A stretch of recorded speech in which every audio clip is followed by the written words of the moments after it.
కాకినాడ పట్టణంలో కొన్ని వేల మంది భక్తులు అనేక పర్యాయాలు శ్రమదానం చేసి కట్టినటువంటి అపూర్వమైనటువంటి గోశాల. ఇది కేవలం గోవుల్ని సంరక్షించడం కోసం కాదు, ఒక గోవుకి సేవ చేసి మనం ఎంత తరించచ్చో అనడానికి కావలసినటువంటి సమస్త సదుపాయాల్ని, దానికి కావలసినటువంటి వ్యవస్థని ఈ గోశాలలో ఏర్పాటు చేయడం జరిగింది. ఉదాహరణకి ఈ ప్రాంగణాన్ని మీరు జాగ్రత్తగా పరిశీలనం చేస్తే దీనికి చుట్టూ కదంబ వృక్షాలు ఉంటాయి. రాబో కాలంలో ఎప్పుడైనా ఏదైనా ఒక యజ్ఞం చెయ్యాలి అని అనుకుంటే ఇక్కడ పెద్ద యజ్ఞశాల నిర్మాణం చేసి ఇక్కడ యజ్ఞం చేస్తాం. యజ్ఞం చేసి పక్కన ఉన్నటువంటి స్థలంలో కుటీరాలు వేసి యజ్ఞంలో దీక్ష తీసుకున్నటువంటి యజమానులందరూ కూడా ఆయా కుటీరాలలో ఉండి యజ్ఞం అయిపోయిన తర్వాత అవబృధ స్నానం చేసి ఇంటికి వెడతారు. అలాగే ఏవైనా ప్రత్యేకమైన కార్యక్రమాలు కానీ ప్రవచనాలు కానీ, అందరికీ పనికొచ్చేటటువంటి శాస్త్రీయమైనటువంటి సంగీత విభావరి కానీ, నృత్య కార్యక్రమాలు కానీ, విద్యార్థులకు మార్గదర్శన ప్రసంగాలు కానీ ఈ వేదిక మించే రాబోయేటటువంటి కాలంలో జరుగుతాయి. కొంతకాలం పాటు ఈ భూమి ఖాళీగా ఉంటుంది, కార్యక్రమాలకి వ్యవధానం ఉందనుకుంటే ఆ సమయంలో ఇక్కడ గడ్డి పెంచి ఆ గడ్డిని అంతటినీ కూడా గోవుల యొక్క దాణాగా ఉపయోగించడం జరుగుతుంది. అలా ఈ స్థలాన్ని బహుముఖ ప్రయోజనాల కోసం ఉపయోగించడం కోసం అనేక కోణాలని దృష్టిలో పెట్టుకుని దీన్ని సిద్ధం చేయడం జరిగింది. అందుకే అమ్మవారికి కదంబ వనవాసిని అని పేరు ఉంది కనుక, ఎక్కడ కదంబ వృక్షాలు ఉంటాయో అక్కడ ఆ తల్లి తిరుగుతూ ఉంటుంది కనుక ఈ ప్రాంగణం చుట్టూ కదంబ వృక్షాలు వేసి ఆ వృక్షాలని పెంచడం జరుగుతోంది. కొద్ది రోజుల్లోనే ఈ వృక్షాలన్నీ పెరిగి పెద్దవై శాఖోపశాఖలై విరబూసి ఉంటే దాని కింద యాగశాల వేసి యజ్ఞం చేస్తుంటే ఎంత శోభస్కరంగా ఉంటుందో మీరు ఊహించవచ్చు. దీన్ని మంచి వ్యవసాయం చేయడానికి యోగ్యమైనటువంటి మట్టి శ్రమదానంతో కొన్ని వందల మంది గొయ్యి తీసి ఆ మట్టితో నింపి సిద్ధం చేశారు. అందుకే ఇక్కడ ఏదైనా ఒక మొక్క నాటడమే తరువాయి, ఉత్తర క్షణంలో అది చక్కగా వృద్ధిలోకి వస్తుంది. అంత గొప్పగా ఈ ప్రాంగణాన్ని తీర్చిదిద్దడం జరిగింది. ఇక ఇక్కడి నుంచి మనం ఆ గోశాల అందరికీ పనికొచ్చే విధంగా ఒక్కొక్క విషయం ఎలా ఏర్పాటు చేశామో అన్న విషయాన్ని మీకు తెలియచేసే ప్రయత్నం చేస్తాను. మనం కలిసి గోశాల దర్శనానికి బయలుదేరదాం. ఇది పుష్పాలతో అత్యంత శోభస్కరంగా ఏర్పాటు చేసినటువంటి శివలింగం. దీనికి 2 ఏనుగులు అట్నుంచి ఇట్నుంచి పుష్పహారాలు తీసుకొచ్చి వేస్తున్నటువంటి సన్నివేశాన్ని తయారు చేయడం జరిగింది. ఎందుకు ఇలా ఏర్పాటు చేయడము అంటే, మనకి శాస్త్రంలో అలక్ష్మీ పరిహారానికి, లక్ష్మీదేవి యొక్క కటాక్షం కలగడానికి ఒకే ప్రాంగణంలో 5 లక్ష్మీ స్థానాల్ని దర్శనం చెయ్యాలి అని. ఏవి 5 లక్ష్మీ స్థానాలు అంటే, ఒకటి మారేడు దళం యొక్క వెనక భాగం, అంటే ఈనెలు ఉండేటటువంటి భాగం. రెండవది తామర పువ్వు. మూడవది ఏనుగు యొక్క కుంభస్థలం. నాలుగవది ఆవు యొక్క వెనక తట్టు. అలాగే 5వది సువాసిని యొక్క పాపట ప్రారంభ స్థానం. ఒక్కసారి ఈ గోశాల ప్రాంగణంలోకి ఎవరైనా ప్రవేశించారనుకోండి, ప్రవేశించిన వెంటనే ఏనుగుల యొక్క కుంభస్థలాలు కనపడతాయి. అలా కనపడినటువంటి కారణం చేత ఒక లక్ష్మీ స్థానం యొక్క దర్శనమైంది. అలాగే పరమ పవిత్రమైనటువంటి వృక్షాలన్నీ కూడా ఇక్కడ నాటడం జరిగింది. మీరు చూస్తున్నారు, అదిగో అవన్నీ కదంబ వృక్షాలు, చాలా అపురూపమైనటువంటి గోరింట, అనేకమైనటువంటి పుష్పజాతులు, పొన్న చెట్లు, ఇటువంటివన్నీ పాతడం జరిగింది.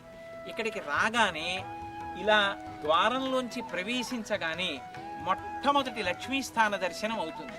దీని తర్వాత మనం ముందుకు వెడదాం. చాలా శ్రేష్టమైనటువంటి జాతికి చెందినటువంటి మామిడి చెట్లు ఇవి. చాలా కాలం కాపునిచ్చేటటువంటి జాతికి చెందినవి. తెల్లవారి లేస్తే ఏ మంగళకార్యం చేసినా తోరణం కట్టుకోవలసి ఉంటుంది. పైగా మామిడికాయ అనేటటువంటిది అత్యంత శ్రేష్టమైనటువంటిది. శ్రీకృష్ణ భగవానుడికి రసోవై సహా అని పేరు, రసాలము అని పేరు కలిగినది మామిడి చెట్టు ఒక్కటే. అందుకే ఎక్కడ గోవు కృష్ణ భగవానుడు ఉన్నారో అక్కడ ఈ మామిడి చెట్టు కూడా ఉండడం అనేటటువంటిది పరమ శ్రేయోదాయకమని ఈ రెండు వైపులా కూడా మామిడి చెట్లు ఏర్పాటు చేయడం జరిగింది. రేపు గృహప్రవేశం అయిపోయిన తర్వాత ఈ వేదిక మించి వాస్తుహోమం చేస్తారు. గోశాలకి చిన్న చిన్న పిల్లలు కూడా వస్తారు.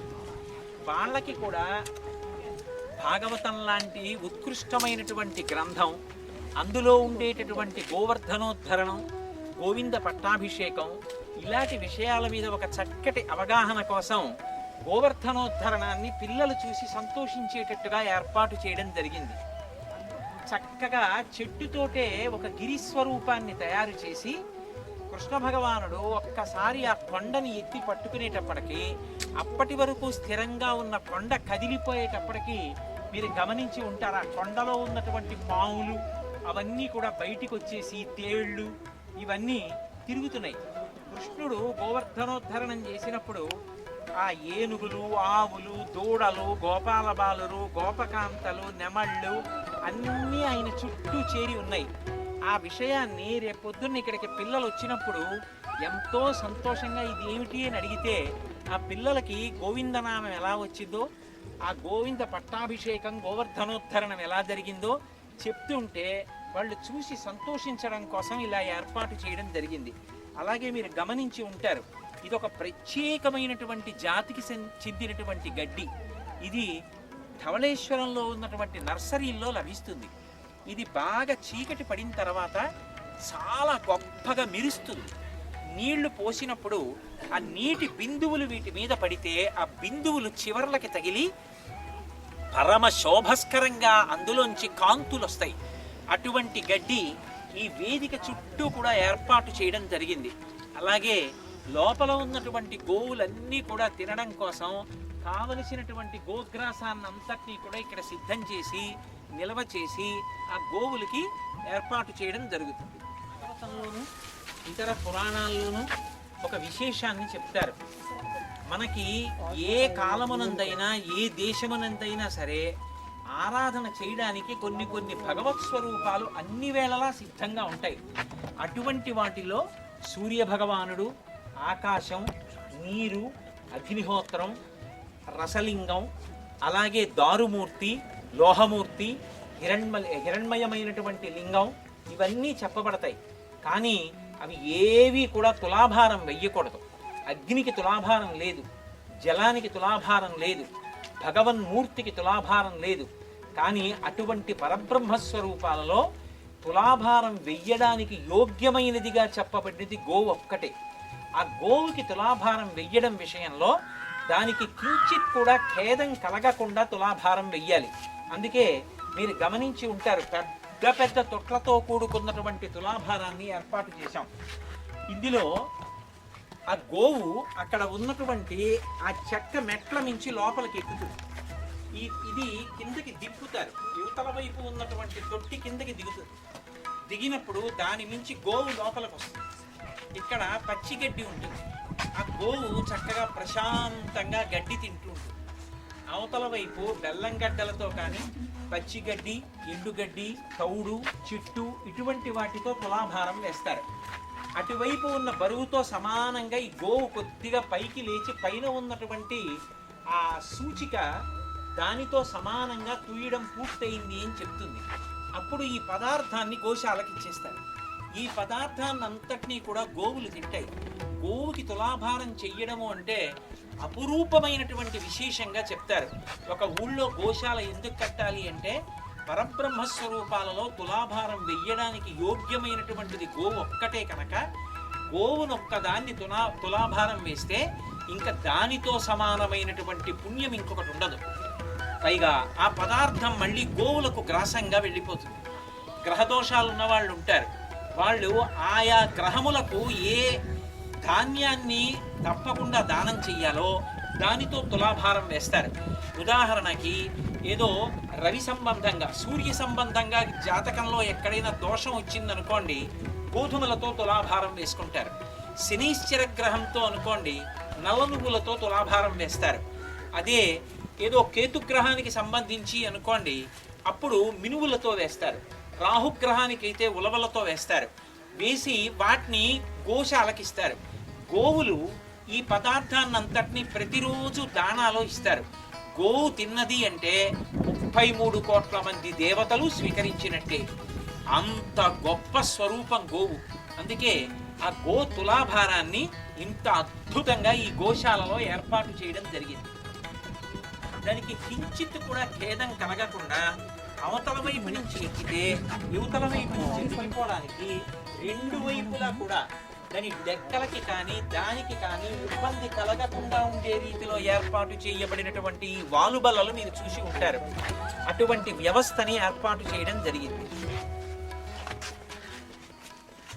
మనకి చేసి ఉన్నాను. లక్ష్మీ స్థానాలలో ఒకటి పద్మం. అందుకే ఇక్కడ ఒక అపురూపమైనటువంటి సన్నివేశాన్ని ఏర్పాటు చేయడం జరిగింది. మనకి శ్రీ సూక్తంలో చెప్పినట్టుగా లక్ష్మీ దివ్యైర్ గజేంద్రైర్ మణిగణకచితై స్థాపితా హేమ కుంభై అని ఆ దిగ్గజములు రెండూ కూడా ఆ లక్ష్మీదేవికి అభిషేకం చేస్తూ ఉంటాయి. ఇందులో మంచినీటి చెరువుతో తెచ్చినటువంటి మట్టి ఈ లోపల ఉన్నటువంటి కుండమంతటా నింపి శతపత్ర కమలాల్ని ఇందులో వెయ్యడం జరిగింది. ఎప్పుడూ కూడా తామర పూలు అరవిరిసి ఉంటాయి. దీంట్లోంచి రకరకాల కాంతులు వచ్చేటటువంటి దీపాలు పెట్టాం. రాత్రి వేళ ఆ దీపాల వెలుతురులో ఒక్కసారి అన్నిటిలోంచి కూడా నీరు లేచి అమ్మవారిని అభిషేకం చేస్తుంది. అదే కాలంలో దిగ్గజములు రెండూ కూడా అమ్మవారిని అభిషేకం చేస్తాయి. ఇక్కడికి వచ్చినటువంటి వారికి రెండవ లక్ష్మీ స్థానం తామర పువ్వు దర్శనం అవుతుంది. ఇందాక మీరు చూశారు ఏనుగు కుంభస్థలం. ఒకవేళ అక్కడ ఎవరైనా తెలియక గబగబా నడిచి వచ్చేసినా ఇక్కడికి వచ్చేటప్పటికి మళ్ళీ రెండు ఏనుగులు అమ్మవారికి అభిషేకం చేస్తూ కనపడతాయి. ఆ ఏనుగు యొక్క కుంభస్థలాన్ని దర్శనం చేస్తే రెండవ లక్ష్మీ స్థానాన్ని దర్శనం చేశాడు.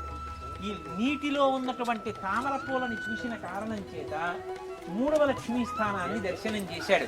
ఇక్కడికి 3 లక్ష్మీ స్థానాల యొక్క దర్శనం పూర్తవుతుంది. చక్కగా ఇక్కడికి వచ్చి కూర్చుని ఏ కనకధారా స్తోత్రమో మహాలక్ష్మి అష్టకమో ఈ 6 బైలే కూర్చుని చేసుకోవడానికి పరదాలు వేసి ఏర్పాట్లు చేయబడతాయి. హాయిగా వచ్చి అమ్మవారి అనుగ్రహానికి కావలసిన రీతిలో సంతోషంగా ఇక్కడ గడపడానికి కావలసినటువంటి వ్యవస్థని ఏర్పాటు చేస్తున్నాం. కాబట్టి అద్భుతంగా లక్ష్మీదేవి యొక్క అనుగ్రహాన్ని పొందడానికి కావలసిన రీతిలో ఈ గోశాలని ఉపయోగించుకోవడానికి చేయబడినటువంటి అవకాశం మీరు గమనించి ఉంటారు. లక్ష్మీదేవి ఒక చేత్తో అభయముద్ర, ఒక చేత్తో వరదముద్ర పట్టి ఆ తల్లి చిరుకువిల్లు పక్కన పెట్టుకుని తనకి లలితాపరాభట్టారికా స్వరూపానికి అభేదం నవదుర్గాం మహాకాళీం బ్రహ్మ విష్ణు శివాత్మికాం అన్నందుకు తామర పద్మంలో ఆమె పద్మాసని అన్నట్లుగా పద్మంలో కూర్చుని ఆ పాదాలు రెండూ ఇలా పెట్టుకుని ఆ తల్లి పద్మాసనంలో కూర్చుని ప్రసన్నమైనటువంటి దృక్కులతో అభయమిస్తున్నటువంటి ఆ అద్భుతమైనటువంటి స్వరూపాన్ని మీ అందరూ చూసి ఉంటారు. అందున ప్రత్యేకించి చీకటి పడిన తరువాత కానీ తెల్లవారుజామున కానీ ఆ అభిషేకం జరుగుతుంటే ఆ తామర పూలు విచ్చుకొని కదులుతుంటే ఇందులో చేపలు కదలాడుతుంటే ఆ మనోహరమైనటువంటి సన్నివేశం వంక చూస్తుంటే మనసు ధ్యానంలోకి వెళ్ళి అంతర్ముఖత్వాన్ని పొంది పరమ ప్రశాంతత పొందుతారు. అటువంటి స్థితిని కల్పించడం కోసం అందరూ చక్కగా లక్ష్మీ స్తోత్రాలు చదువుకుని పరదేవతానుగ్రహాన్ని పొందడం కోసం ఇటువంటి వ్యవస్థని ఇక్కడ ఏర్పాటు చేయడం గమనించి ఉంటారు. ఈ క్రింద ఉన్నటువంటి ప్రాంగణం 3 గదులుగా విభాగం చేయడం జరిగింది. అవతల ఉండేటటువంటి గది ఈ గోశాల ప్రాంగణాన్నంతటినీ నిర్వహించేటటువంటి ప్రధానమైనటువంటి ఉద్యోగి కూర్చుని ఉంటాడు. ఈ 2 గదులలోనూ కూడా గోవులు తినడానికి కావలసినటువంటి సంబారాలు, వాటికి ఏదైనా కించిత్ అనారోగ్యం కలిగినప్పుడు ఉపయోగించవలసినటువంటి ఔషధాలు నిల్వ చేయబడి ఉంటాయి. అలాగే ఒక గోశాల ప్రాంగణం ఉన్నది అంటే దాన్ని సద్వినియోగం చేసుకోవాలి. ఎక్కడ గోశాల ఉన్నదో, ఎక్కడ గోవు యొక్క మలమూత్రములు కింద పడతాయో అంతకన్నా పవిత్రమైనటువంటి భూమి ఎక్కడా ఉండదు అని చెప్తారు. అందుకే కంచి కామకోటి పీఠాధిపత్యం వహించిన మహాపురుషులు చంద్రశేఖరేంద్ర సరస్వతి మహాస్వామి వారు మహాత్మా గాంధీ గారిని కలుసుకోవలసి వస్తే గోశాలలో కలుసుకుని కూర్చుని మాట్లాడారు. అంత పరమ పవిత్రమైన ప్రాంగణం గోశాల. దానికి ఆశ్రమంతో సంబంధం లేదు. బ్రహ్మచారి కాని, గృహస్థు కాని, వానప్రస్థు కాని, సన్యాసి కాని ఎవ్వరైనా గోశాలలో కూర్చుని వారి వారి ఆశ్రమానికి తగినటువంటి గ్రంథాన్ని వాళ్ళు పారాయణ చెయ్యవచ్చు. లోకంలో కొంతమందికి కొన్ని ప్రధానమైన అవసరాలు ఉంటాయి. అవి కోరికలు అని చెప్పడం కూడా సాధ్యం కాదు. ప్రాథమికమైన అవసరాలు. ఎవరో ఒకరికి పెళ్లి కాలేదు, పెళ్లి కావాలి అని కోరుకోవడంలో అత్యాశ ఏముంది? ఒక పెళ్ళైన దంపతులకి సంతానం కలగలేదు, మాకు సంతానం కలగాలి అని కోరుకుంటే అందులో ఏం పేరాశ ఉన్నది? కానీ వాటిని ఆ కార్యసిద్ధి జరగాలి అంటే తప్పకుండా దేన్ని చదువుకోవాలో మనకి పురాణాలు చెప్పేవి. అందున గోశాల పరమ పవిత్రమైన ప్రాంగణం. ఈ ప్రాంగణంలో కూర్చుని ఏ అవసరం తీరడానికి ఏం చదువుకోవాలో ఇక్కడికి వచ్చిన వాళ్ళకి ఏ విధమైనటువంటి అయోమయం కలగకుండా ఇక్కడ ఏర్పాటు చేయడం జరిగింది. మీరు చూసి ఉంటారు, శ్రీరామాయణము బాలకాండ నుండి సంతాన ప్రాప్తి వరకు షణ్ముఖోత్పత్తి అన్న విషయాన్ని చదువుకోవాలి. షణ్ముఖోత్పత్తి చదువుకోవాలి అంటే బాలకాండ ఊళ్ళో ఎక్కడికి వెళ్ళి పుస్తకం తెచ్చుకుంటాడు? అందుకే ఈ పక్కనే పుస్తకాలు, పవిత్ర గ్రంథాలన్నీ పెట్టి ఉంటాయి. ఆ బాలకాండలో షణ్ముఖోత్పత్తి చదువుకోవాలి అంటే ఆ పుస్తకం తీసుకుని గోశాలలోకి వెళ్ళి కూర్చుంటారు. అందులో ఎక్కడుంది షణ్ముఖోత్పత్తి? మళ్ళీ అనుమానం రాకుండా అక్కడ పుట సంఖ్య వేశారు, 177 నుండి 182 వరకు. అలాగే సకల దోష నివారణ కొరకు బాలకాండలో గంగావతరణం 182 నుండి 197 వరకు. వివాహము మరియు అన్యోన్య దాంపత్య కొరకు సీతా కళ్యాణ ఘట్టం బాలకాండలో 251 నుంచి 268 వరకు. ఇలా రామాయణ, భారత, భాగవత, భగవద్గీతాది గ్రంథములలోంచి ఏ విషయాలు చదువుకోవాలి. ఒకవేళ ఏ అవసరం లేకపోతే, పరమేశ్వరుడు ఏమి అడగవలసిన అవసరం లేకుండా అన్ని కోరికలు తీర్చాడు కాబట్టి ఆయన అనుగ్రహం నిలబెట్టుకోవడానికి ఇక్కడికి వచ్చినప్పుడు ఏం చదువుకోవచ్చు అంటే ఏదైనా చదువుకోవలసిన విషయాలు అన్నిటినీ పొందుపరచి ఆ గ్రంథాలన్నీ ఇక్కడ పెట్టి ఉంచుతారు. ఆ గ్రంథాలన్నీ కూడా తీసి చదువుకుంటారు. రేపు మీరు గోశాల గృహప్రవేశం అయిపోయిన 1 గంట తర్వాత చూస్తే ఇందులో ఆ గ్రంథాలన్నీ పెట్టేసి ఉంటాయి, సిద్ధం చేసేస్తారు. గోశాలలో కూర్చుని చదువుకునే వాళ్ళందరూ చక్కగా పుస్తకం తీసుకోవడం, వెళ్ళడం, కూర్చోవడం, ఆయా పుట సంఖ్యలలో ఉన్నటువంటి విషయాల్ని పారాయణ చేసుకోవడం. మళ్ళీ ఎక్కడికి వెళ్ళి ఎవరిని అడిగి పుస్తకం కూడా తెచ్చుకోవలసిన అవసరం లేకుండా అన్నిటినీ గోశాలలో ఏర్పాటు చేసి ఒక గోశాలని వైదికంగా వినియోగించుకుని ఎంత ఆధ్యాత్మికమైన పురోభివృద్ధి పొందొచ్చో దానికి కావలసినటువంటి హంగులన్నీ దిద్దడం జరిగింది. ఇప్పుడు పైకి వెడదాం. పైన మీరు ఒక విచిత్రమైన విషయాన్ని గమనించారు. తాంబూలం ఇచ్చిన ఘట్టం వస్తుంది కదా, నైవేద్యం తర్వాత తాంబూలం సమర్పయామి అని తాంబూలం ఇస్తాం. కానీ గోవుకి తాంబూలం ఇవ్వకుండా దాన్ని గో సంరక్షకుడికి ఇస్తారు. ఎవరు గోవు యొక్క బాగోగులను చూస్తూ ఉంటాడో ఆ కాపలాదారికి ఇస్తారు. ఆయన కూడా గోశాలలో అంతర్భాగం అయినప్పుడు, ఆయన కూడా పూజింపబడవలసిన అవసరం ఉన్నప్పుడు అటువంటి వ్యక్తికి ఇంత గోశాల కట్టి ఎక్కడో ఒక పాక వేసి అందులో ఉండు అని అనడం న్యాయం కాదు అనిపించి 2 గో సంరక్షకులకి 2 నివాస గృహాలని ఏర్పాటు చేయడం జరిగింది. వాళ్ళు కూడా పిల్లపాపలతో సంతోషంగా ఉండాలని ఒక హాలు, అలాగే పడుకోవడానికి ఒక గది, వాళ్ళు వంట చేసుకోవడానికి ఒక గది, 2 బాల్కనీలు, వాళ్ళు ఏవైనా ఇంట్లో గిన్నెలవి తోముకోవడానికి ఒక ప్రత్యేకమైనటువంటి స్థలం.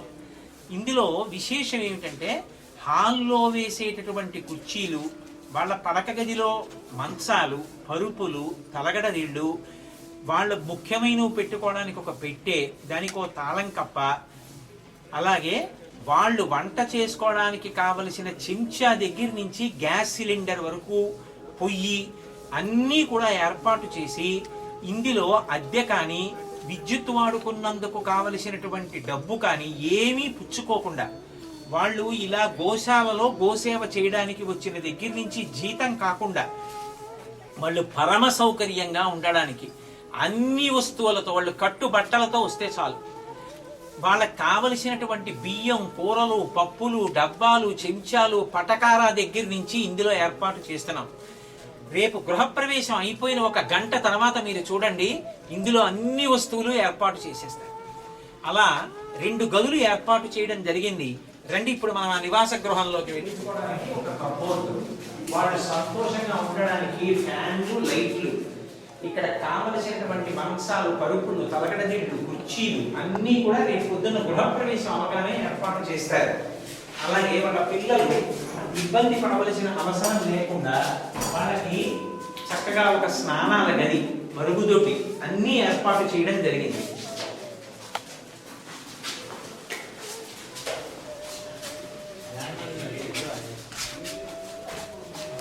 అలాగే వాళ్ళకి వంటగది, మంచినీళ్ళు కూడా గోశాల సంరక్షకులు కానీ సందర్శకులు కానీ పరిశుభ్రమైన నీరు త్రాగటానికి వీలుగా ఇక్కడ ప్రత్యేకంగా ఒక ప్లాంట్ ఏర్పాటు చేస్తున్నారు. చేసేసారు, మీరు చూసి ఉంటారు. సందర్శకులు కానీ గోశాల సంరక్షకులు కానీ చక్కగా పరిశుభ్రమైనటువంటి నీరు తాగి సంతోషంగా గడపడానికి కావలసినటువంటి వ్యవస్థ చేయడం అయింది. అలాగే మీరు ఇటువైపు చూస్తే చక్కగా విశాలంగా వాళ్ళు కూర్చుని వాళ్ళు సంతోషంగా గడపడానికి ఇక్కడ ఏర్పాటు చేశాం. ఇదంతా కూడా ఆకుకూరలు, కాయగూరలు పండిస్తూ ఉంటారు.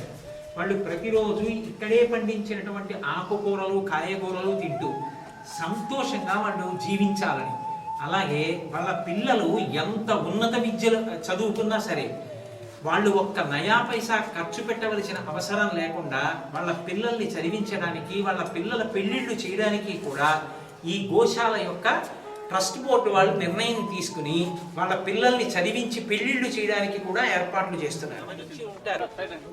ఈ గోశాల యొక్క ప్రవేశ ద్వారానికి అటువైపు ఇటువైపు కంచి కామకోటి పీఠాధిపత్యం వహించినటువంటి మహాపురుషులు, అపర శివావతారులు చంద్రశేఖరేంద్ర సరస్వతి మహాస్వామి వారు, అలాగే కామాక్షి పరదేవత ఇద్దరినీ కూడా చిత్రించడం జరిగింది. లోపలికి ప్రవేశిస్తూనే మనసు పరమ ప్రశాంతత పొంది చక్కగా ఇద్దరికి నమస్కారం చేసి లోపలికి ప్రవేశిస్తారు.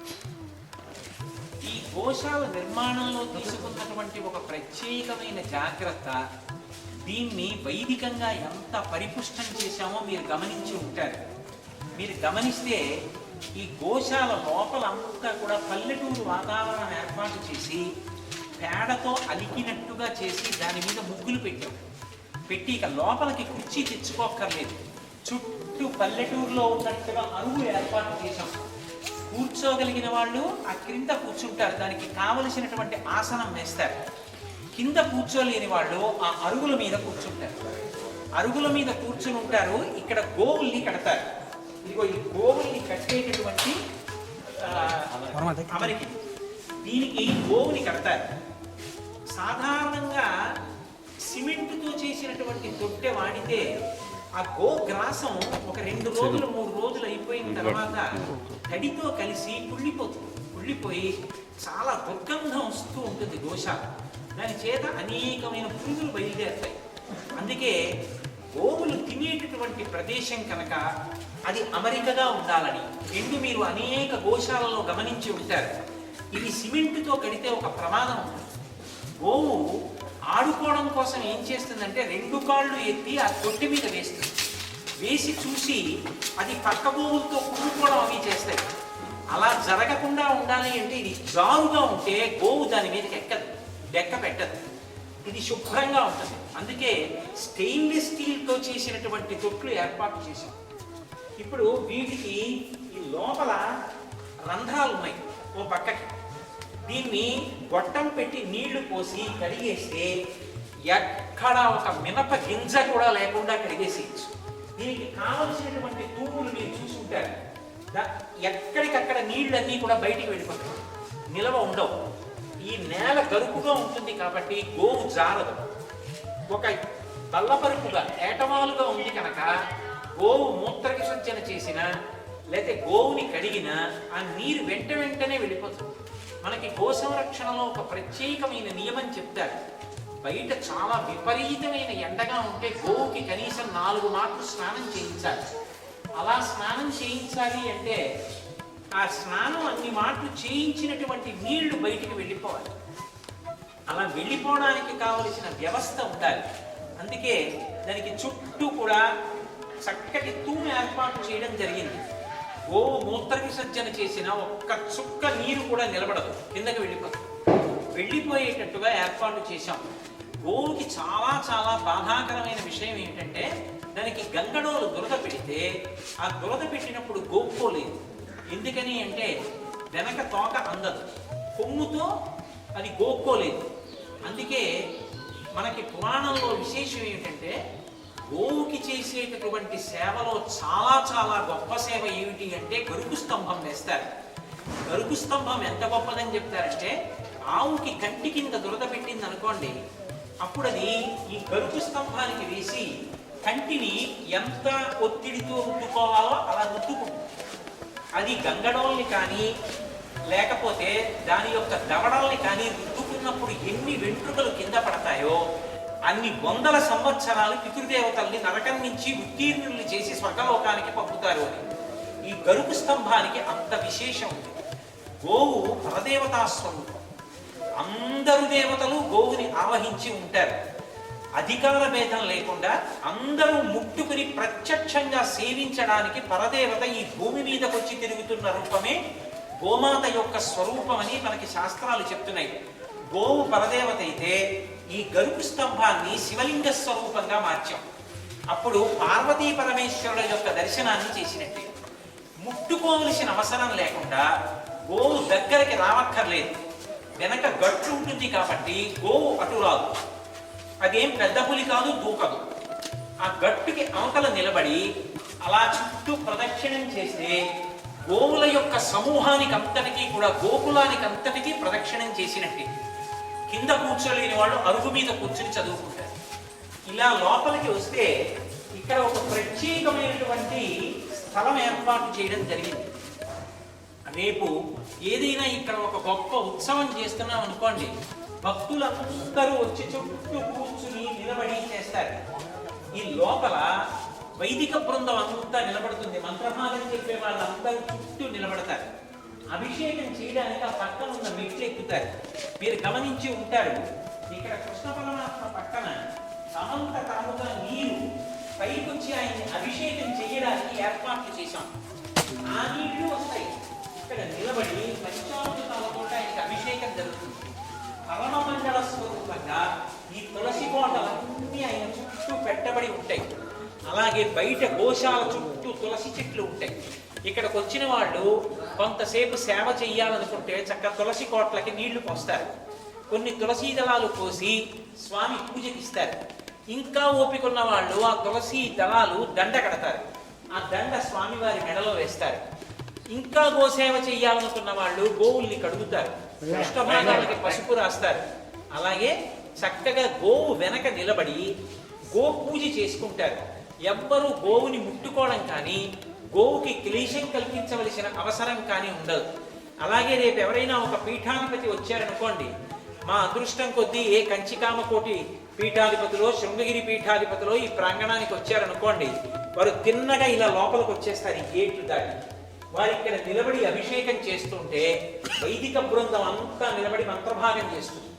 మేమందరం ఆ బయట నిలబడి విష్ణు సహస్రనామ స్తోత్ర పారాయణం చేస్తాం, లేకపోతే లలితా సహస్ర పారాయణం చేస్తాం, లేకపోతే రామాయణంలోంచో ఏదైనా ఓ ఘట్టాన్ని పారాయణ చేసుకుంటాం.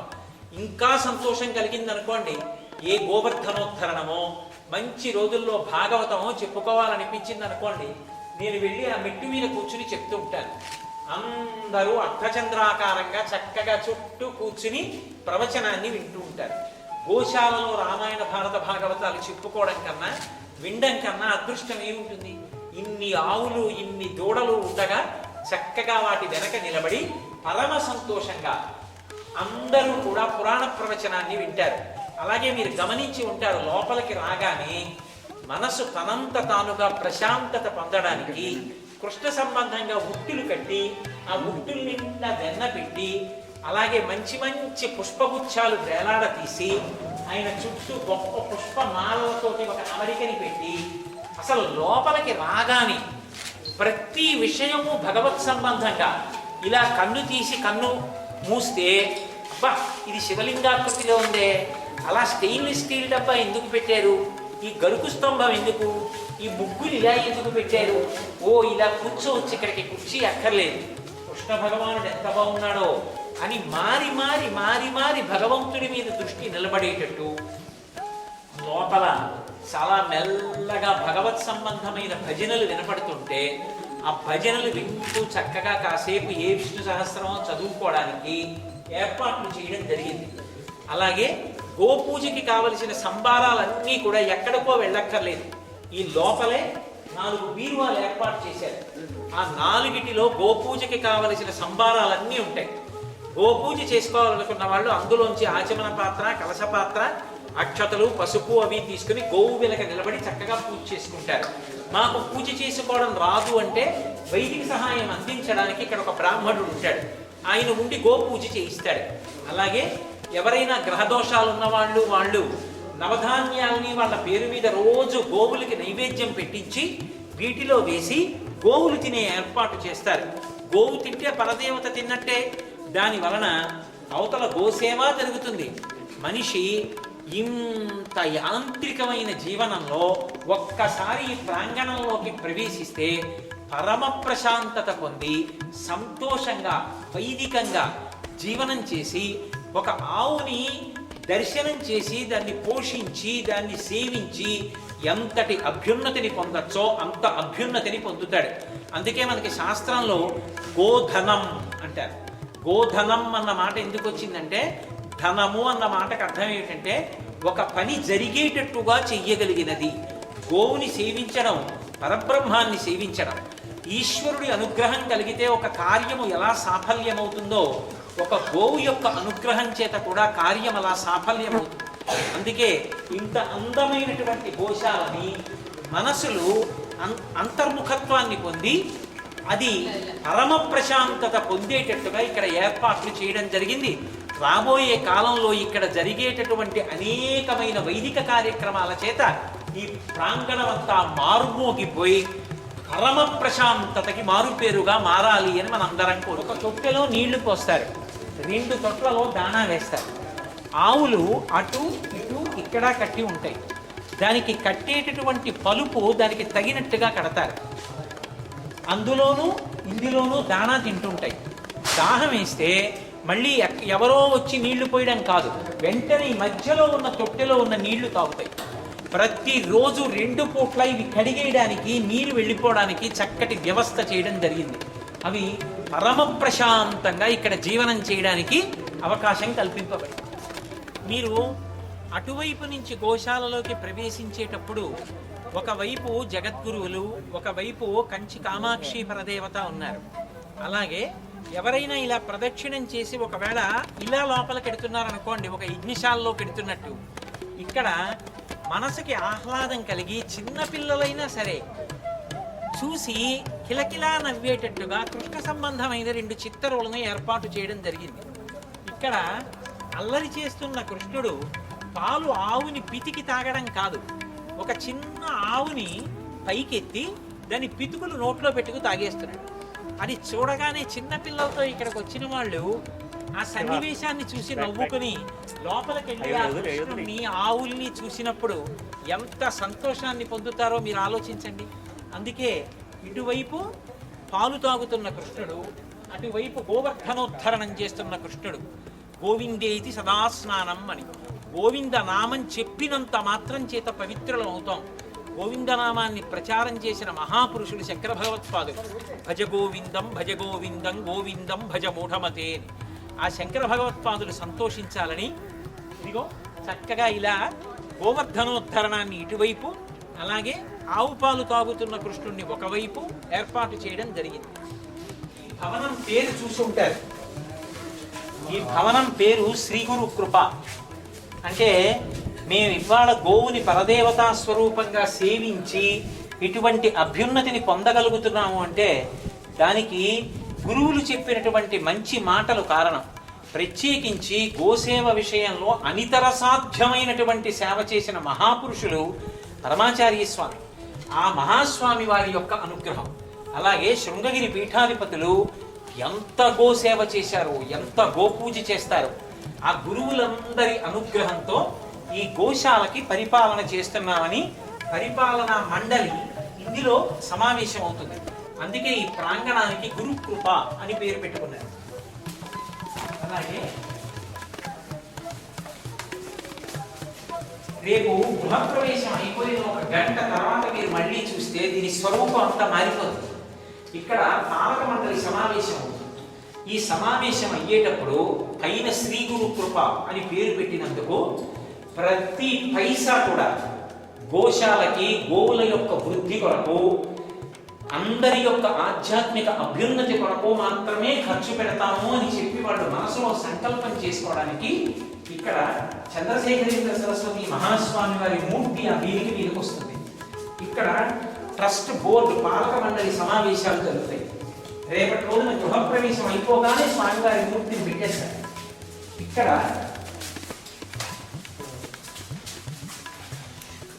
ఈ గోశాల యొక్క అధ్యక్షుని కార్యాలయం వారు ఇక్కడ కూర్చుని నిరంతరం ఈ గోశాలకి సంబంధించినటువంటి విశేషాలన్నింటినీ కూడా పర్యవేక్షిస్తారు.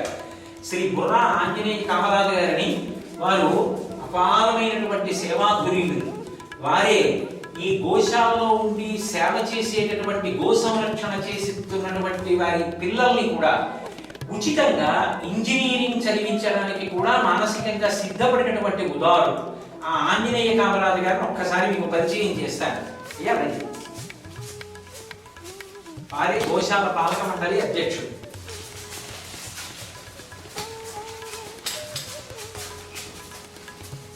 ఇందులో గోశాలకి సంబంధించినటువంటి అన్ని పత్రాలు ఇక్కడ సిద్ధంగా ఉంచుతారు.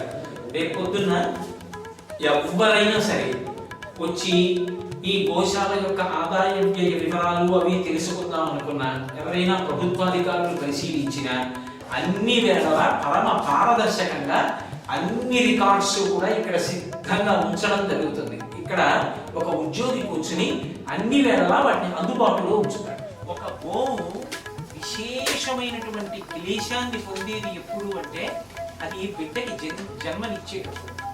ఎందుకని అంటే అది గోశాలలో మిగిలిన గోవులతో కట్టి ఉందనుకోండి, అంత ప్రసవ వేదన పడుతుంటే తెలిసో తెలియకో పక్క గోవులు ఏదో కదిలి ఆ కుమ్మడం అవి జరిగితే అది ఎంత క్లేశపడుతుందో. పైగా ఒక్కొక్క చోట అయితే ఎంత భయంకరంగా ఉంటుందంటే దానికి ఆ తీగ పడుతుంది.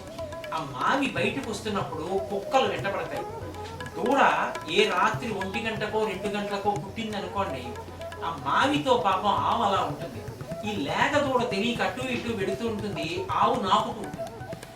ఒక్కొక్కసారి తెలియక దూడ చెంగున గెంతుతూ బయటికి వెళ్ళి ఎక్కడో బావుల్లో వాటిల్లో పడిపోతుంటాయి కూడా. అటువంటి ఇబ్బంది కలగకూడదని గోవు ఇక ఇవాళో రేపో ప్రసవిస్తుంది అన్న సమయం ఆసన్నం అవగానే ఈ ప్రాంగణంలోకి ప్రవేశపెడతారు. ఆవు ఈనుతోంది అంటే దాన్ని పక్కన పాకలో ఉంచుకొని పక్క పాకలో తానుండి ఆవు ఈనుతున్నప్పుడు బెల్లం బియ్యం పెట్టి అర్ధరాత్రి అయినా ప్రదక్షిణం చేసేవారు మహానుభావుడు. 96 ఏళ్ల వయస్సులో కూడా మహాస్వామి గారు. అలాగే ఈ ప్రాంగణంలోకి తీసుకొచ్చి ఆవుని కట్టరు, వదిలిపెట్టేస్తారు. అక్కడ నీళ్లు ఉంటాయి, ఇక్కడ దాణా ఉంటుంది. అది బెంగ పెట్టుకోకల్లా అన్నీ కనపడుతూ ఉంటాయి. బయట తెరలు వేసేసి ఉంటాయి కాబట్టి చిన్న పురుగు కూడా లోపలికి రావడానికి అవకాశం ఉండదు. కుక్కలు కాని పిల్లులు కాని ఏవి లోపలికి రావు. పక్షులు కాని కాకులు కాని ఆ తలుపులు వేసేస్తారు. దీనికి ఒక పక్క కదంబ వృక్షాలు, ఒక పక్క మారేడు వృక్షాలు ఉంటాయి. దీని కొమ్మలు దీన్ని ఆచ్ఛాదించి ఉంటాయి. ఏ మహానుభావుడు గో సంరక్షణ కోసం జీవితాంతం పరితపించారో ఆ మహాస్వామి వారు ఇక్కడ కూర్చుని ఆ గోవుని, అమ్మా నీకేం పర్వాలేదు, నేనున్నాను కదా, నువ్వు చక్కగా దూడని కట్టావని బెంగ పెట్టుకోవద్దమ్మా అని ఆశీర్వచనం చేస్తుండగా ఇక్కడ ఆవు ఈనుతూ ఉంటుంది. ఆ సమయంలో ప్రదక్షిణం చెయ్యాలనుకున్న వాళ్ళు దానికి ఇబ్బంది కలగకుండా బియ్యం బెల్లం దాని ముందు పెట్టి చక్కగా ఈ ప్రాంగణానికి ప్రదక్షిణం చేస్తారు. అప్పుడు ఈనుతున్న ఆవుకి జగద్గురువులకు ఈ కదంబ వృక్షాలు మారేడు చెట్ల మధ్యలోంచి ప్రదక్షిణం చేస్తే అది భూమినంతటినీ కూడా ప్రదక్షిణం చేసినటువంటి ఫలితం లభిస్తుంది అని పురాణ వాక్కు. కాబట్టి అంత అద్భుతంగా గోశాలలో గోవుకి కించిత్ క్లేశం కలగకుండా, అది ఈనేటటువంటి సమయంలో దానికి బాధ కలగకుండా మనము వైదిక ప్రయోజనం పొందడానికి కావలసిన రీతిలో ఈ మందిరాన్ని ప్రత్యేకంగా ఏర్పాటు చేయడం జరిగింది. మీరు గమనించి ఉంటారు, ఆ తలుపులు కూడా ఎంత దగ్గర వరకు ఉంటాయంటే ఒక పిల్ల కూడా లోపలికి రావడానికి అవకాశం ఉంటుంది.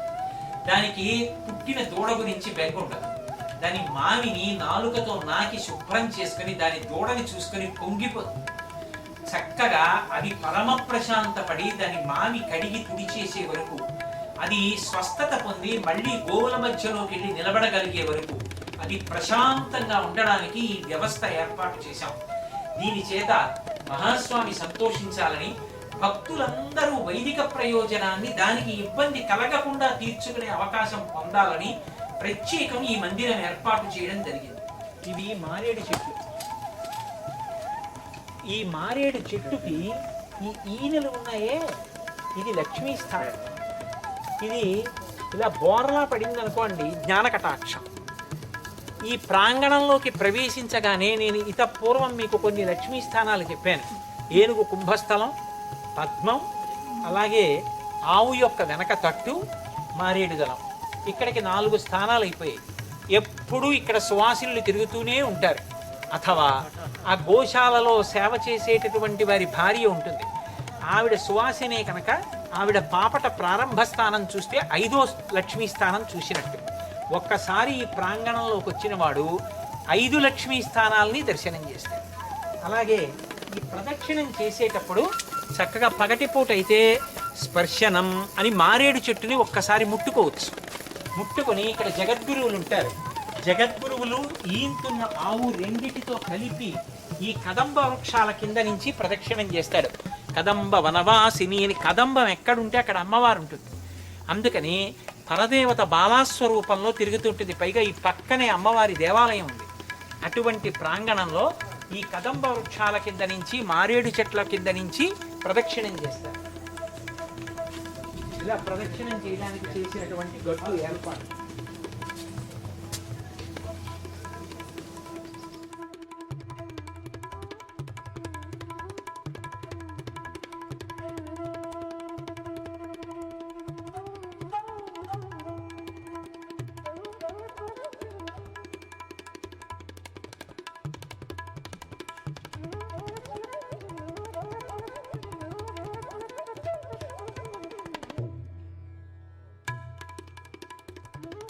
కాళిదాస మహాకవి రచించినటువంటి రఘువంశం లాంటి కావ్యాల్ని పరిశీలిస్తే మీకు ఒక విషయం ద్యోతకమవుతుంది.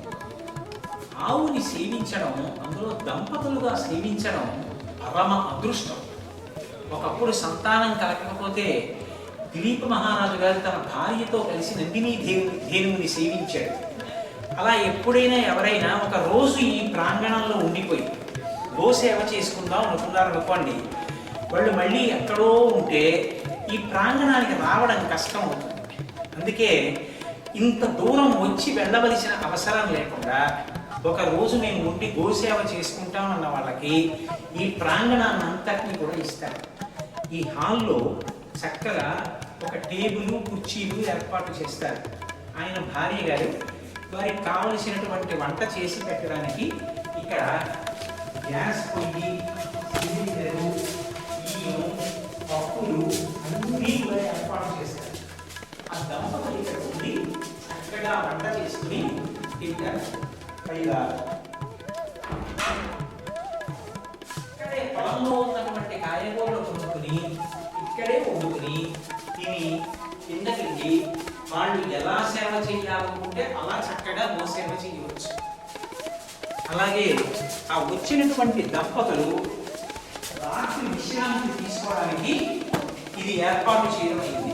రేపు గృహప్రవేశం అయిపోయిన 1 గంట తర్వాత మీరు చూద్దరు కానీ ఇక్కడ ఆ దంపతుల విశ్రాంతి కొరకు మంచాలు, పరుపులు, తలగడలు అన్నీ ఏర్పాటు చేస్తారు. అలాగే వారి సౌకర్యార్థం స్నానాదుల కొరకు ఒక ప్రత్యేకమైన గదిని నిర్మాణం చేయడం జరిగింది. మీరు ఇటువైపు చూస్తే ఆ గోసేవ చేసేటటువంటి వ్యక్తి సేద తీరడానికి ఎంత చక్కటి వాతావరణమో చూడండి. ఎటు చూసినా ఆకుకూరలు, కాయగూరలతో కూడుకున్నటువంటి పొలాలు. దీని మధ్యలో ఒక రోజు సేద తీరి సంతోషంగా గోసేవ చేసుకొని ఆ గోశాలలో గోవులతో గడిపి పెడతారు. అటువైపు చూస్తే పూల తోటలు, యువతల వైపు చూస్తే కాయగూరల తోటలు, అవతల చూస్తే మామిడి చెట్లు. ఇక్కడ కూర్చుని దంపతులు కాసేపు ఏదైనా భగవత్ సంబంధమైన స్తోత్రం చదువుకున్నా లేదా ఏదైనా మంచి మంచి సంకల్పాలు చేసుకోవాలనుకున్నా ఇంతకన్నా యోగ్యమైనటువంటి ప్రదేశం ఎక్కడ దొరుకుతుంది? అందుకే దీన్ని గోసేవ చెయ్యాలనుకునేటటువంటి దంపతులు ఒక రోజు ఉండాలి అనుకున్న వాళ్ళ కోసం ప్రత్యేకంగా ఏర్పాటు. దంపతులు వండుకుని తినడానికి చెంచా దగ్గర నుంచి సమస్తం ఏర్పాటు చేస్తారు. కట్టు బట్టలతో వచ్చి ఒక రోజు ఉండి వాళ్ళు సంతోషంగా గడిపి వెళ్ళిపోవచ్చు. ఆఖరికి ఒక్క కప్పు పాలు తాగాలన్నా వాళ్ళు ఎక్కడికి వెళ్ళక్కర్లా, అన్నీ ఇందులో అమరుస్తారు. ఇది ధ్యాన మందిరం. ఈ కింద నివాసం ఉన్నటువంటి గృహస్థు దంపతులు మరునాటి తెల్లవారుజామున కొంతసేపు ప్రశాంతంగా గడపాలనుకుంటే ఇదిగో ఈ గదిని ఏర్పాటు చేయడం జరిగింది. ఇక్కడ లౌకికమైన సంభాషణలు కానీ, తినడం కానీ, త్రాగటం కానీ ఏమీ ఇక్కడ అనుమతించరు. ఈ గది కేవలం ధ్యానం కోసం. మంచి మంచి రంగురంగుల పూల మొక్కలన్నీ కూడా ఈ చుట్టూ తొట్లలో పెట్టి పెంచుతారు. ఇక్కడ ఒక కుర్చీ వేసి కూర్చుంటే చాలు, తూర్పున సూర్యబింబం ఉదయిస్తూ ఉంటుంది. ఈ చుట్టుపక్కల ఉన్నటువంటి మామిడి చెట్లన్నింటి నుంచి కోయిలలు పక్షులు కూస్తూ ఉంటాయి. అలాగే ఈ గదిలోకి వెడితే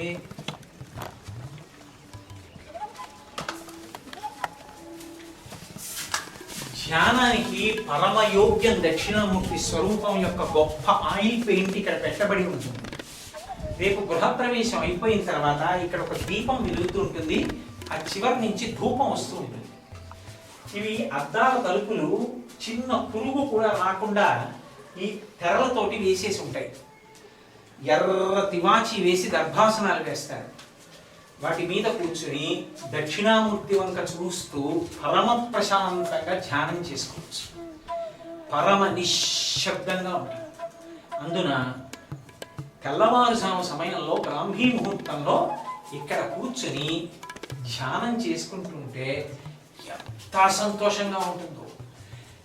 నగర జీవితంలో వాహనాల యొక్క చప్పుళ్లలో విసిగిపోయినటువంటి దంపతులు ఒక్కరోజు ఇక్కడ నివాసం ఉండి పరమ కళ్యాణ కారకములు అని వేదం వర్ణించినటువంటి ఆవుల అంబారావాలు వింటూ, ఈ పక్షుల యొక్క కలకూజితాలు వింటూ తెల్లవారుజామున ఇక్కడ ధ్యానం చేసుకుని కిందకెళ్ళి గోసేవ చేసుకుని కొంతసేపు గోశాల తొరవడమో, కడగడమో, ఆవుల్ని కడగడమో, పసుపు రాయడమో, బొట్టు పెట్టడమో, గోపూజ చేసుకోవడమో, పారాయణ చేసుకోవడమో, సద్గ్రంథ పఠనం చేయడమో, విష్ణు సహస్ర పారాయణమో, లేకపోతే భజన చేసుకోవడమో, పాట పాడుకోవడమో, ఏదో ఒకటి చేసి ఒక రోజంతా ప్రశాంతంగా గడిపి వెళ్ళడానికి గోసేవ ద్వారా సమస్త అభ్యున్నతులను పొందడానికి యోగ్యంగా ఈ ధ్యాన మందిరాన్ని ఏర్పాటు చేయడం జరిగింది.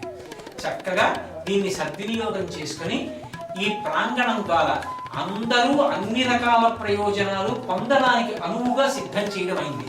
అందుకే పక్కన ఒకవేళ ఆవు ఈనుతోందనుకోండి, గోశాల సంరక్షకుడు వచ్చి అయ్యా ఆవు ఈనే సమయం అయింది అంటే ఆ కింద పడుకున్న వాళ్ళు దిగి వెళ్ళి దంపతులు ప్రదక్షిణం చేసుకోవచ్చు.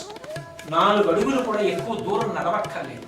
అంత చక్కగా ఇదంతా కూడా వ్యవస్థీకృతం చేసి ఒక వ్యక్తి ఈ ప్రాంగణంలోకి వస్తే ఆధ్యాత్మికంగా పరమ ప్రశాంతంగా బలవంతంగా పట్టి తెచ్చి మనసుని అక్కడ పెట్టవలసిన అవసరం లేకుండా మనసు తనంత తానుగా మాట విని భగవత్ సేవలో మగ్నమయ్యేటట్టు ఆధ్యాత్మిక అభ్యున్నతి పొందగలిగేటట్టు ఈ గోశాల ప్రాంగణాన్నంతటినీ తీర్చిదిద్దడం జరిగింది.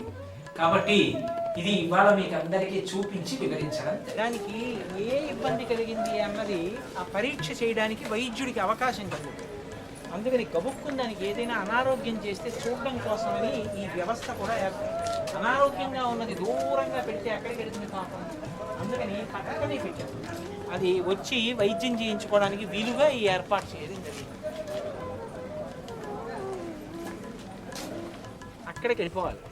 ట్రాక్టర్ పెడదాం అన్నారు, అక్కర్లేదు మోసేస్తామన్నారు ఆడవాళ్ళు మగవాళ్ళు.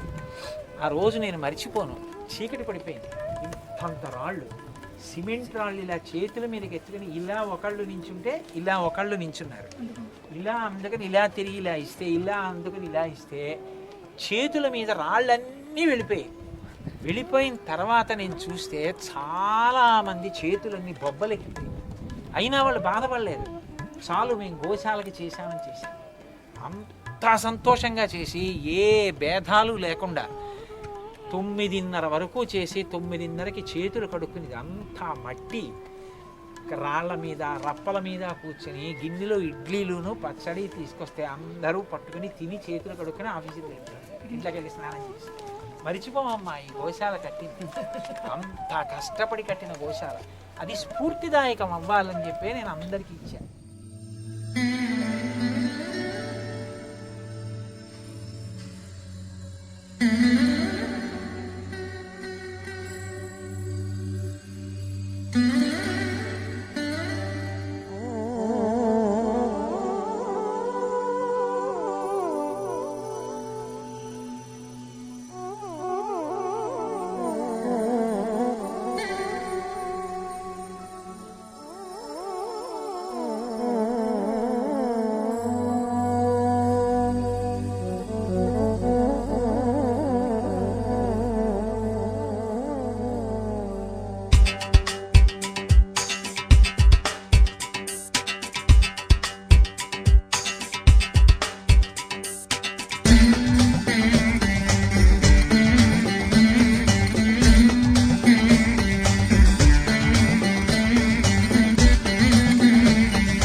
దర్శించుకోవాలి, లేదా ఆగ్రా వెళ్తే తాజ్మహల్ చూడాలి, లేకపోతే విజయవాడ వెళ్తే కనుక చూడాలి అని ఎలాగైతే మనకు ఒక పరిపాటి అయిపోయిందో ఇక్కడి నుంచి కాకినాడ కనుక వస్తే గోశాల ఉంది అది చూడాలి అనేటువంటిది స్థిరంగా జరగబోతుందని నా ప్రగాఢ నమ్మకం.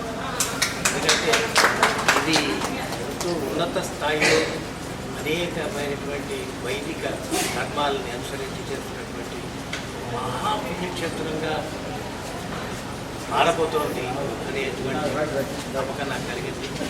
అది నేను కూడా చూసే అదృష్టం నాకు కలగబోతోంది. నేను కూడా చూడబోతున్నాను. నా కుటుంబం, మా వంశం అంతా కూడా రావాలి, చూడాలి అనేటువంటి ఒక ఇచ్చగా నేను నిన్ననే నన్ను మాట్లాడమన్నాను. నేను నిన్న మాట్లాడలేకపోయాను. ఎందుకంటే నాకు అప్పుడు గుర్తొచ్చింది. నాకు స్వాతి కిరణంలో మీరు ఎవరన్నా చూస్తుంటే సినిమా పూజ జరుగుతున్నప్పుడు గురువు గారికి అందరూ వచ్చి ఆయనకి గురు పూజ చేస్తారు, గురు పౌర్ణమి రోజు. అలాంటి సందర్భంలో అజ్ఞాత శిష్యుడిగా ఉండేటువంటి ఒక కుర్రవాడు వచ్చి అతను కూడా గురుదక్షిణ చెల్లించుకోవాలి అనే ఉద్దేశంతో వస్తే గురువుగారు పర్మిషన్ ఇస్తారు. పర్మిషన్ ఇచ్చినప్పుడు తను లేచి ఆడవలసిన సీటు ఆ బైక్ అతని దగ్గర పెట్టి తను వచ్చి మామూలు ఆడియన్స్లో కూర్చున్నప్పుడు ఆ కుర్రవాడు ఒక మాట చెప్తాడు. ఏమంటాడంటే, మిగతా శిష్యుల్లాగా నాకు గురువు గారికి సమర్పించుకోవడానికి నా దగ్గర ఏమీ లేవు, అందుకని 4 స్వరపుష్పాలు వారి పాదాల మీద ఉంచబోతున్నాను అని చెప్పి అదే ఆనందనీయ. ఎందుకంటే నా పరిస్థితి ఎగ్జాక్ట్గా అదే. నేను అలాగే శిష్యుడుగా వాటిని వచ్చాను. నేను స్వరపుష్పాలు సమర్పించుకోలేదు. అందువల్ల నా కన్నీటి పుష్పాలను ఆయన పాదాలు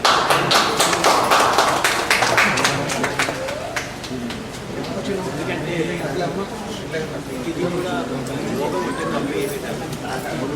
ఎందుకంటే రావటమే ఒక యోగం అనుకోలేదు. వచ్చి గురువుగారు రక్షణ చేసుకుంటాను అనుకోలేదు. గురువుగారు నా గురించి ఆశీర్వాక్యాలు పలుకుతారు అనుకోలేదు. ఇన్ని జరిగినప్పుడు నిజంగా నమ్మకం నా మీద నాకు ఎప్పుడు అనుకుంటాను. ఒక ఆశీస్సుల్లో ఒక లక్ష్యంలో నా వయసు 5 రోజులు పెంచితే 50 ఏళ్ళకి బతికిపోతుంది.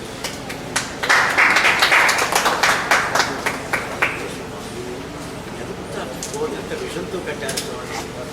మనం ఇప్పుడు మన కార్ని పెయింటింగ్ ఇచ్చినప్పుడు చూస్తాం, ఒక ఏంటి అంతా తీసేస్తారు, మొత్తం అంతా దిగంబరం చేసేసారు, పెట్టేసి దానికి అంతా లేట్ చేస్తారు, అదంతా తయారైపోయిన తర్వాత రూపే మారిపోతుంది. అలా ఇప్పుడు మనం చూస్తున్న స్కెల్టర్ అంతా చూస్తున్నాం, మొత్తం బాడీ అంతా చూస్తున్నాం. దీనికి అలంకారం చేసి నేత్ర దర్శనం అయితే ఏమన్నా కొత్తగా దైవాన్ని అలంకరించిన దైవాన్ని అలంకరించిన తర్వాత ఆలయం చేసేస్తాడు.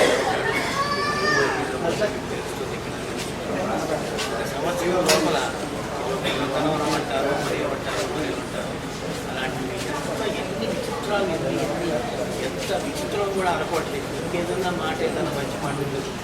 అసలు నోరు ఈతున్నప్పుడు దానికి ఎంత పకడ్బందీగా తయారు చేశారు, అది ఎంత ఈస్థెటిక్గా తయారు చేశారు. ఇంగ్లీష్ వర్డ్ సుఖప్రసవం జరగాలి అనే ఉద్దేశం ఒకసారి ఇప్పుడు బాగానే చెప్పారు. సాధారణంగా మన అమ్మాయి ఎవరైనా వచ్చినప్పుడు హాస్పిటల్ అయిన తర్వాత వాళ్ళు అడుగుతారు, ఆపరేషన్ రూమ్ నుంచి డాక్టర్ బయట అమ్మాయి అంటే పుట్టింది లేదప్ప పిల్ల ఎలా ఉంది కానీ ఆడగా అబ్బాయి ఎలా ఉంది అని అడగదు. పుట్టినవాడు పాపమాడు అడుగుతారు.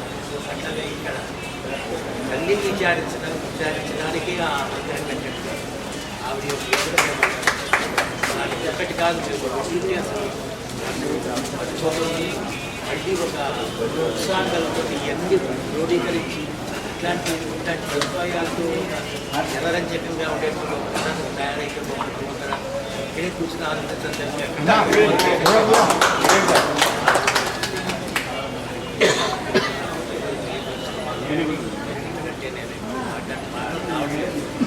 ఆయనేదో పరవశాన శివగంగా శివగంగా నా కాసేపు ఉంటే నా కళ్ళలో శివగంగా వచ్చేట్టున్నాను. అంత పరవశం నిజంగా సినిమా మాటలు మీరు అనుకోండి, సినిమా పాట కానీ కానీ కానీ అది వాళ్ళకి తెలుసు. అందువల్ల నేను చాలా కృతజ్ఞతలు చూడడానికి కూడా వేసుకోవాలి. ఇది కూడా దర్శనం చేసుకుంటాను.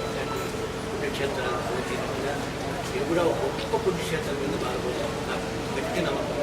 మనం ఇక్కడ ఏ దేవాలయానికి వెళ్ళి ఆ దేవాలయానికి వెళ్ళాలి వెళ్ళి ఈ చుట్టూ తిరిగితే చాలు. ఏదో వినాయకుడు తల్లిదండ్రుల చుట్టూ తిరిగి అనే స్నానం చేసినాం. ఈ మధ్యలో